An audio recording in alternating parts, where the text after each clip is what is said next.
Hello there and welcome to my new tutorial for DFHack. In this one I will explain how construction works and what changes when you install DFHack on its own. It's also the first episode, so to say, of a new tutorial list where I will explain all the features of DFHack in small and concise videos. In this one we're going to go over the changes to the construction menu. When you install that thing, you will have this here different, and I will also explain how the GUI design thing here is to be used. These two things for this video and the rest in new videos. If you have certain topics of DFHack that you want to see explained, leave me a comment and I'll see what I can do. I will in general put into this playlist all the tutorials regarding DFHack, so follow the playlist and you got all the things that I do about this topic. There's also a list to the playlist in the description box. But now let's get into the actual topic. So once you install DFHack nowadays directly via Steam, updates itself, just install, play, done. If you have installed that, your construction menu will change a little bit. So whenever you place down a workshop and whatever, you will have this new mask here. It's you can enable also the old menu if you feel overwhelmed like that and you don't want to use it. If you want to use DFHack for something else, here we go. But this menu, once you got used to it, is way more powerful and way easier to manage than the old one. So what it does, it allows you to select more precisely what kind of materials you want to use, and it allows you to sort through all the junk you have in your fortress after a couple of years in terms of construction materials. So how does it work? When you're placing down workshops, you can here select if you want to choose filter items with filters. That's the standard setting. If you place that down here, the game will select on its own what kind of materials should be used depending on the filters. That's one way to do it. You can click here or press Z, and here you can also go for the last used variant, and you can also choose manually. Then you get a menu which is quite comparable to that what you know from the original menu. You just select what kind of stuff you want to use, and that's that. So nothing really groundbreaking here. There's a couple of hotkeys that you can use here, but nothing is really too complicated here. So when you select that, you place it down, and then you could, for example, place down more of these just with the same configuration. That's one thing you can do. You can also just set up a filter and tell the game what kind of materials you want to use. So here you can go really specific, and for example, if we allow only stone, for example, we could make sure that these workshops will be surely only built with stone. We could now also disable all the other stone types that we don't want.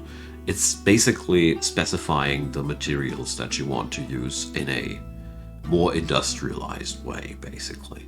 There's a lot of things that you can define here. For example, what kind of quality the items should have.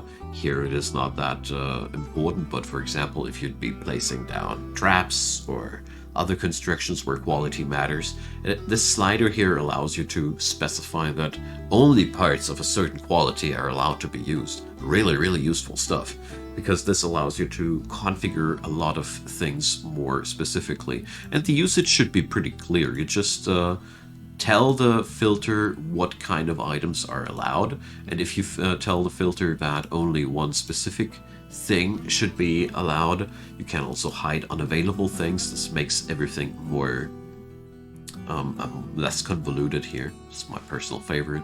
So for example, here I could now tell the game to use either claystone or siltstone. So there you go.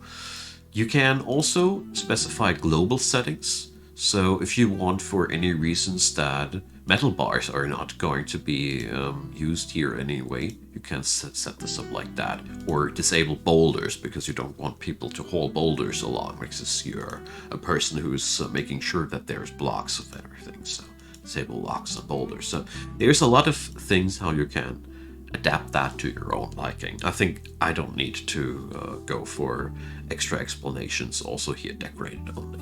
all these things are quite self-explanatory and extremely useful.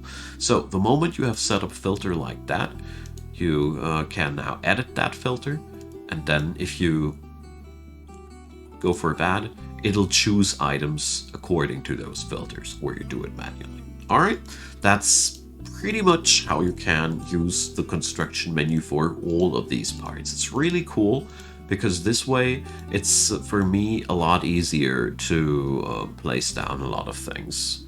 So that's one thing. The other thing is that, let's go for an area here. For what I really love this thing for here. There we go. So one other thing that DFHack allows you is if you have a floor here, so we choose items manually, perfect. So in the OG menu, this you cannot do something like that. If you'd be using the game without DFHack, you'd be not able to left click here. Here with DFHack, you can now tell the game to just fill these things here in, boom. And now we have selected something once, last used, just like that. Look at this. And if you ever tried to do something comparable on vanilla Dwarf Fortress, I would say you would be done by now with one of these blocks tops. So this is extremely comfortable and it really eases up your life. Here, by the way, it stops now because there's not enough material left. So it asks me now what to use after that. So this menu is really sophisticated and helps you out in lots of ways. And the usage should be clear at that point. One thing that confused me a tad bit, for example, when you're placing down a weapon trap, here is a slider for how many weapons should be used. I was looking for this a while, but all in all, these menus allow you to construct things much more concisely. And yeah, I love it by now. I really don't want to build without it anymore. So that's the one thing I wanted to explain in this video. The other thing is found when you go here to the DFHack icon, GUI design, accessible also with Control D. So this here opens up the design menu. So this is one amazing little tool. So first, it will work just like your regular mining tool.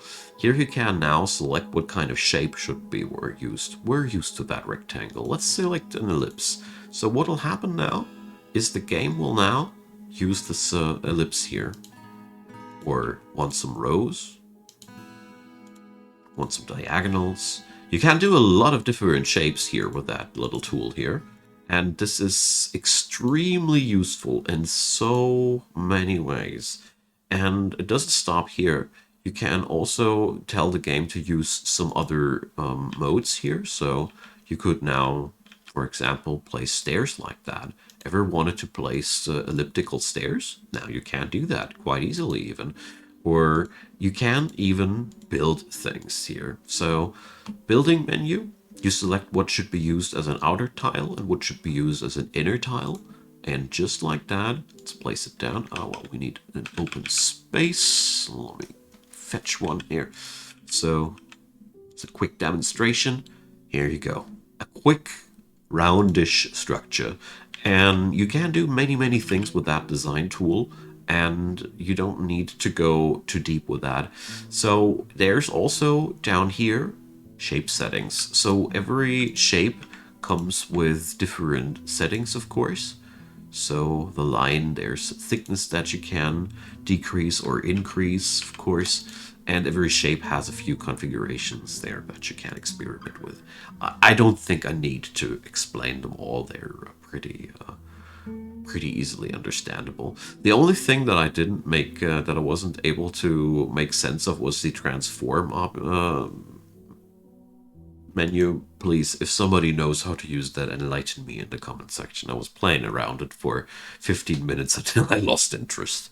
I wasn't missing it out. So with these things, yeah, here the last one, you can also define what kind of priority your jobs should have. This is also really, really amazing. So with that little design tool, you can go for mining operations in a much faster way by just designating them with a row tool, and just, you know, you can save yourself so much time with that design menu, and therefore alone for these two things it is worth downloading DFHack. It's free, it's available on Steam, and you really just need to download and install it, and you're good to go. And I'd highly recommend it to everybody who is past that beginner bump. You know, once you're used to all the menus, you'll be feeling the kinks of the vanilla construction menu, and that's where DFHack jumps to the rescue. So that's been part 1 of this new tutorial series. I hope you enjoy. Like I said, more of them will follow with different topics. There's more than enough stuff in the list over there, so we're going to cover that in the series. Yeah, feel free to leave a thumbs up, leave a subscription if you really want to help me out, and yeah, that's been that. Hope you're going to check out the next one as well, and have a wonderful day.